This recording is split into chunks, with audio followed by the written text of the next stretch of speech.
ACTA, Accord commercial anti-contrefaçon. L'appellation est trompeuse. L'idée initiale de l'ACTA est de protéger la propriété intellectuelle au niveau international.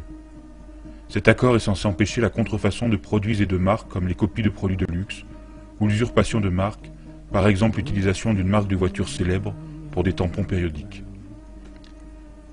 Cela sauvegarderait les investissements dans la recherche et le développement de produits industriels comme les brevets médicaux ou les produits pharmaceutiques.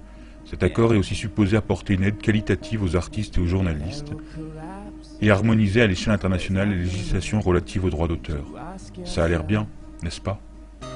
Mais il y a un hic. Le dictionnaire anglais-Oxford définit la contrefaçon comme une imitation frauduleuse de quelque chose d'autre. Quand un fichier est copié sur Internet, il est rigoureusement identique à l'original, aucunement une imitation. Ça n'est pas un vol non plus car l'original n'est pas substitué. L'information est simplement partagée gracieusement. Ainsi la contrefaçon n'a rien à voir là-dedans. Développons. La propriété intellectuelle n'est jamais vraiment définie par l'ACTA. Elle peut désigner des marques déposées, ou n'importe quelle idée ou information qui pourrait à terme être copyrightée, limitée ou criminalisée. Cela va avoir un effet épouvantable sur Internet tel que nous le connaissons à l'heure actuelle. Le texte de l'ACTA recouvre un grand nombre de domaines, il est très complexe et difficile à appréhender. Nous allons donc vous montrer ce qui arrivera à Internet en usant d'analogies avec le monde physique. Imaginons que vous payiez un cours de cuisine. Pendant ce cours, vous apprenez à cuisiner un délicieux poulet frit. Vous rentrez ensuite chez vous et donnez la recette à votre femme. Mais voilà où le bas blesse. Pour ACTA, vous êtes maintenant tous deux des criminels car vous avez partagé cette information gratuitement alors que vous seul aviez payé pour l'acquérir. Les accords ACTA sont clairs. Si vous êtes soupçonné de partager des informations relevant du droit d'auteur selon le pays dans lequel vous vivez, vous ne pourrez plus accéder à ce genre de cours, vous écoperez d'une amende ou vous irez directement en prison. Vous vous dites que probablement personne ne découvrira que vous avez partagé le secret du poulet frit dans la sphère privée. Vous avez raison, avec la loi actuelle, personne ne le découvrirait. Mais ACTA s'y attelle par une surveillance excessive. Toutes vos communications seront enregistrées, et pas seulement les vôtres. Celles de votre famille, de vos amis, tous seront observés par précaution. Bien sûr, vous n'avez pas besoin de vie privée, de droits civiques ou de liberté, parce que vous n'avez rien à cacher, n'est-ce pas? Maintenant que vous connaissez le principe, regardons comment il sera appliqué à Internet lorsque l'ACTA prendra effet. Imaginez votre connexion Internet comme un tapis roulant, circulant dans les deux sens. Le long de ce tapis roulant, des paquets de données vont et viennent, sortant ou entrant dans votre ordinateur. Avec l'ACTA, les FAI, les fournisseurs à qui vous payez un accès à Internet, seront forcés d'ouvrir et d'inspecter chaque paquet que vous recevez ou envoyez pour y chercher d'éventuelles données copyrightées. Envoyez ou recevez des informations copyrightées plusieurs fois et vous serez coupé d'Internet ou ferez face à des poursuites judiciaires. Cela signifie que si vous envoyez un fichier MP3 à un ami avec un logiciel de messagerie instantanée, uploadez une vidéo d'une soirée où l'on entend de la musique copyrightée, ou citez un article de presse copyrighté dans un email, votre compte est bon. C'est comme ça.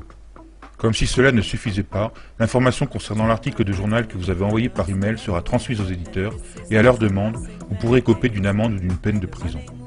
Les FAI seront requis de vérifier qu'aucun contenu copyrighté ni aucun lien vers du contenu copyrighté ne se trouve jamais sur leur serveur. Cela sera fatal pour les sites qui hébergent du contenu généré par leurs utilisateurs, comme de la musique, des photos ou de la vidéo. Comment YouTube ou Twitter pourraient fonctionner avec une telle loi? Internet tel que nous le connaissons est ainsi sur le point d'être détruit. Au moins, vous pourriez penser que l'argent récolté dans tous ces procès profite aux créateurs. Mais les musiciens, écrivains, cinéastes, journalistes, développeurs et chercheurs sont tout aussi perdants, car bientôt tenus de respecter les mêmes règles. Les idées ainsi protégées ne pourront pas être reprises, approfondies ou prolongées. Même des bouts de phrases pourront être copyrightés et soumis à restriction. L'accord dans son ensemble ne profite qu'à une petite fraction de l'industrie, la fameuse mafia des contenus. Les compagnies comme la RIAA et la MPAA qui ont tenté depuis longtemps de résoudre le problème Internet, qui menace leur modèle économique obsolète. ACTA est le résultat de leur action de lobbying auprès des gouvernements qui participent aux négociations.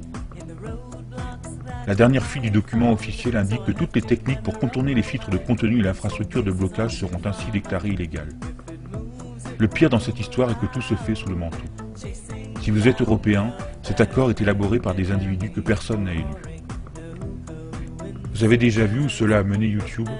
Des vidéos sont bloquées dans certains pays. Cette protection obsessionnelle contre la copie est également un bon moyen de supprimer les informations dites gênantes. Une fois que tous les filtres internet et les techniques de blocage seront en place, toutes les informations identifiées comme copyrightées pourront être supprimées. Peut-être votre blog critique ou votre compte Twitter, ou la vidéo que vous avez faite sur les élections truquées ou des catastrophes écologiques, ou même les photos de vos chatons. Ok, peut-être pas de vos chatons. À moins que vous ne dessiniez le logo de Coca-Cola sur leur fourrure. Tout cela semble incroyable pour quiconque aurait jeté ne serait-ce qu'un coup d'œil à la façon dont Internet fonctionne. Mais souvenez-vous, ceux qui travaillent sur cet accord n'ont peut-être aucune idée de ce qu'est Internet. Dès que le traité sera signé, leurs règles devront être appliquées. Les conséquences que nous aurons affrontées sont les suivantes. La censure d'Internet, des restrictions à la liberté d'expression, la perte de la neutralité du net due à la restriction d'usage de certains protocoles, une totale surveillance de toutes vos activités en ligne, la perte des libertés et la restriction des droits civiques, des sanctions comme la coupure de votre accès Internet. Et nous n'obtiendrons rien. Le temps est venu d'agir pour Internet. Googleisez Acta. Chargez vos tweets et Photoshop. Faites savoir que personne ne déconne avec l'Internet, jusque dans la rue. Stop au Kraken.